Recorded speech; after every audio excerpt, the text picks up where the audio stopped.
All right, how's it going, you guys? Hope you've been well. Today we're looking at a Earth Might DPS loadout, so let's just get right into it. So for the AoE loadout, this is what we're rocking with. We got Strategist card, Transformation card, Omega Totality, Scrap of Soul, Candle of Neuron. Our Might's at 615,000, which isn't the best ever, but it's not bad. It's good middle of the ground Might, good middle of the ground artifacts. Not all these are max level. You should still be getting some pretty good damage. You'll be seeing a second here. For allies, I got Superman. Doesn't really matter your combat ally for AoE, just whatever you prefer. Batman and Starfire. And then for the loadout. So for the loadout, right now I have a couple. We only have one iconic ability, and that's going to be Magma Vortex. We also have Soul Signature and Omega Beams from our artifacts. If you guys don't know or don't use them, so Magma Vortex pulls them in. You're going to want to clip it with Reinforce, which is a weapon buff, which gives us extra might using our Starfire ally. So what we're going to do is we're going to go basically down this line for the most part. We're going to, after these three abilities, we're going to use Jackhammer until Omega Beams is charged up. We use Omega Beams. We'll switch over to our second tray here. Here we'll use Tectonic Break and Unstoppable at the same time. This happens to be a supercharged generator, so this works well with Scrap Soul Cloak. Get a lot of Entombs. Entombs is a very good supercharge in my experience, so I really like it. After that, we have Radiant Nova. Honestly, if you don't have the White Lantern ability, it's not the end of the world. You have some stuff you could sub it out with. You could use Localized Tremor. Honestly, you get the same effect. It's pretty fast cooldown. I think Radiant Nova does a little bit more damage, but this is a good alternative. And then we have Totem. Just a little extra ability. This isn't required if you want to throw something else in. By all means, I know a lot of people don't like Totem. Doesn't do the best damage, but it does do damage over time to enemies surrounding it, which is pretty nice. Every little bit helps. And then I have a life shield here. You could use a normal shield. Doesn't really matter.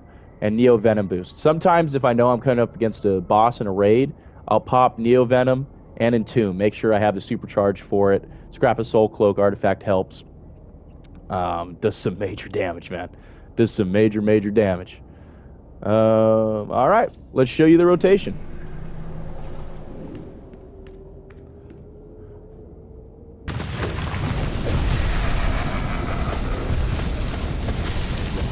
Oh, fantastic.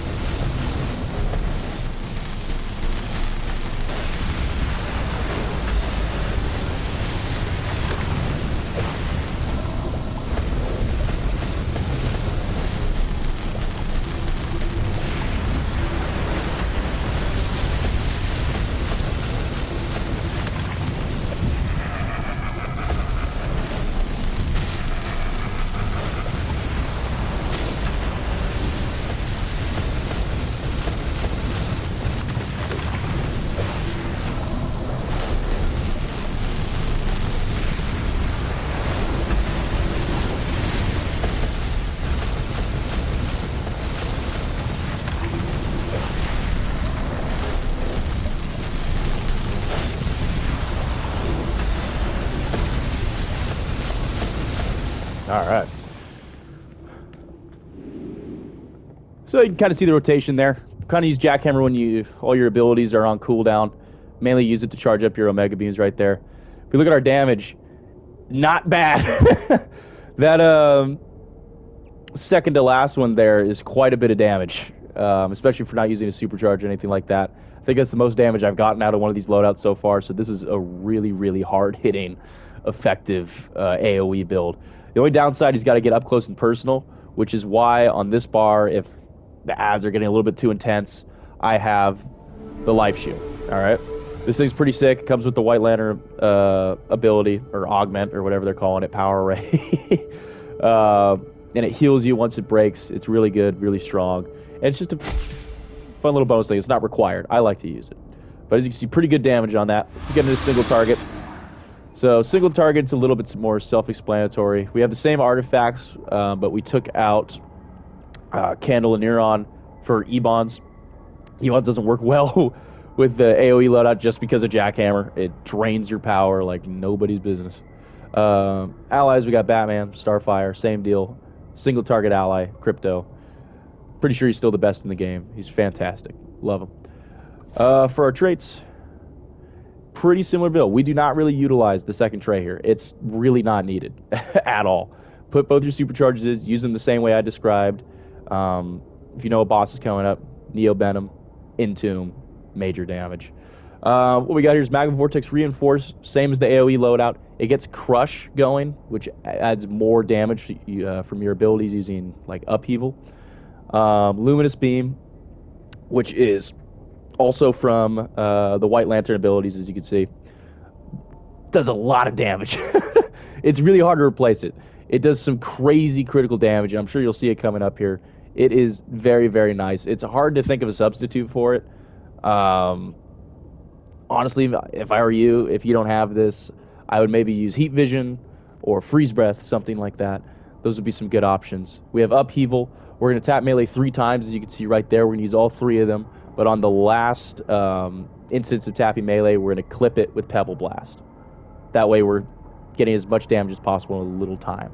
And then finally we have Omega Beams. Once you max out your Omega Beams, just use it. All right, let's take a look at the damage.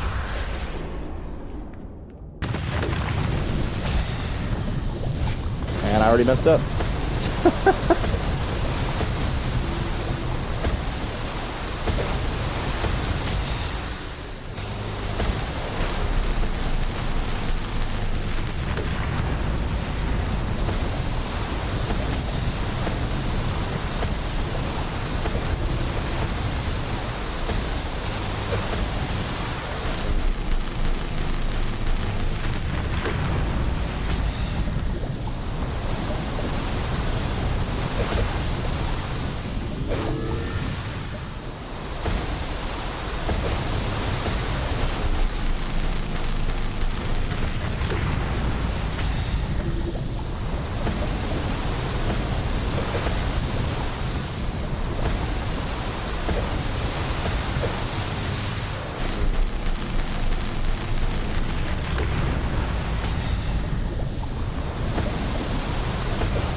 I think you get the idea there. So as you see, I messed up pretty bad at the start. Something with Upheaval that you need to keep in mind if you're just starting out with Earth or getting new to it. If you click melee too fast, sometimes it won't feel like doing it. Right there, did it, and then I was spamming it. You'll get lucky sometimes, but other times if you do it too fast, it'll go into your melee ability. It's just not the best, all right? As you saw, you want to use Luminous Beam when you can, pretty much as soon as possible, as soon as it's off cooldown and your AoE hasn't been utilized yet. Upheaval when you can, clip Upheaval and the Pebble Blast. Does some major damage. It gets pretty intense. I did run out of power at one point. You can see it's that low number right there, that 1,981,000, fourth from the bottom. When I ran out of power there, I kind of take the damage, but you can see it maxed out at that second to last one. Does some really good damage. I just did a fire loadout, and the AoE and single target for this just blow it out of the water. It's pretty crazy. I wasn't expecting these results. But anyway, that's all I got for you guys. Let me know if you have any questions or concerns in the comments. Let me know if you hate this build or love this build. I try not to rely on iconics too much, but the White Lantern abilities were too good to pass up. All right, you take care, you guys. I'll see you around.